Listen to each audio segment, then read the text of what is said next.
My friend showed us a video of his girlfriend a few nights ago, and for days I said nothing. I just carried it around like this heavy thing I didn't know what to do with. But then something happened that changed everything, and I need to talk about it. So, for context, there are 6 of us living together. We've all known each other since school, not just roommates, genuinely close, the kind of group where you know each other's families, you've been through the worst moments together, you've seen each other fall apart and put each other back together, that kind of close. About a year ago, one of my roommates, I'll call him D, started dating this girl, and she fit in naturally from the start. Funny, real, no walls up. Over time, she just became one of us. I genuinely consider her a friend. Hold on to that. So a few nights ago, regular Tuesday, nothing special, we're all in the living room, phones out, TV on in the background, just existing in the same space the way you do when you live with people. Then D goes, "Oi, come look at this," and turns his phone toward everyone. It was a video of his girlfriend. I'm not going to describe it in detail. It wasn't illegal or anything extreme, but it was private, the kind of thing recorded in a moment that was meant to stay between 2 people.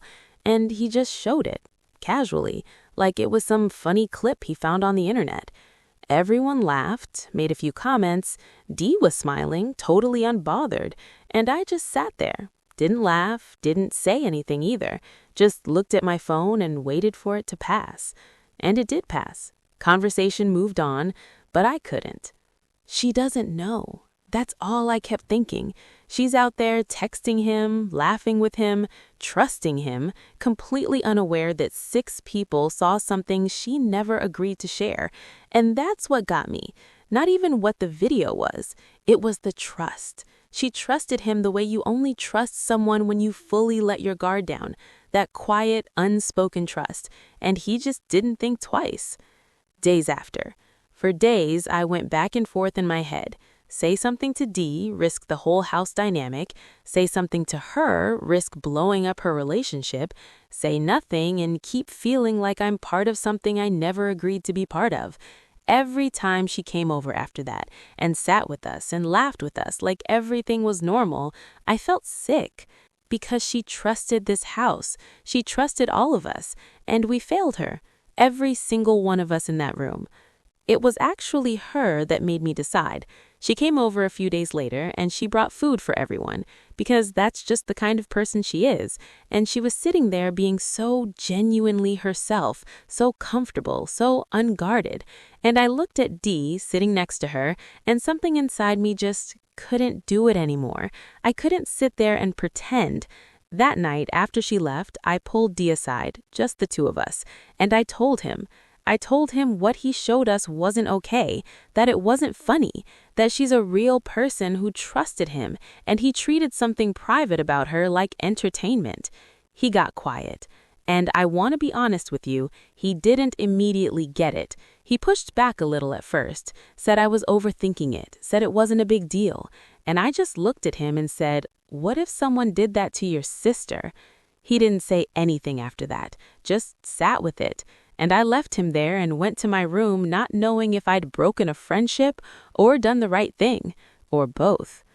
The next morning, Dee knocked on my door. He looked like he hadn't slept, and before I could even say anything, he just said, "You were right. I don't know what I was thinking." He was quiet for a second, and then he said he was going to tell her, and he did.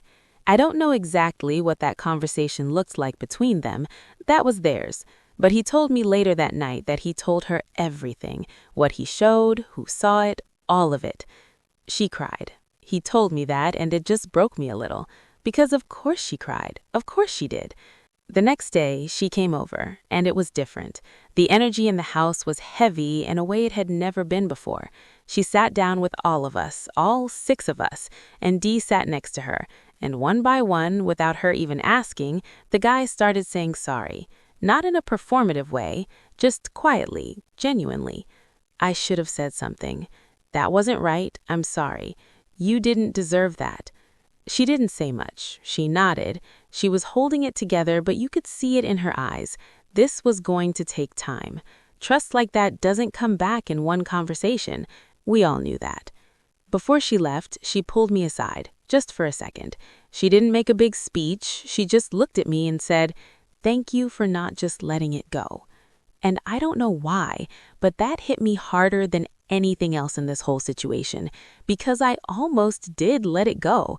I was so close to just burying it and choosing comfort over doing the right thing.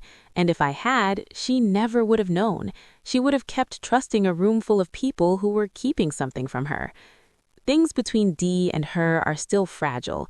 I don't know if they're going to make it. I really hope they do, but that's not in my hands. What I do know is that the house feels different now, more honest somehow, like something that was hidden got brought into the light, and even though it hurt, it needed to happen.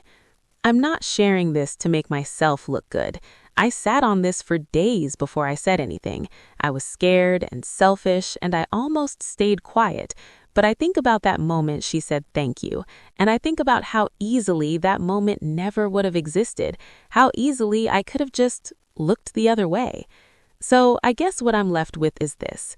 The right thing is rarely the comfortable thing, and the people in your life who trust you deserve someone who chooses them even when it costs something, even when you're scared, even when it's messy, even when the outcome isn't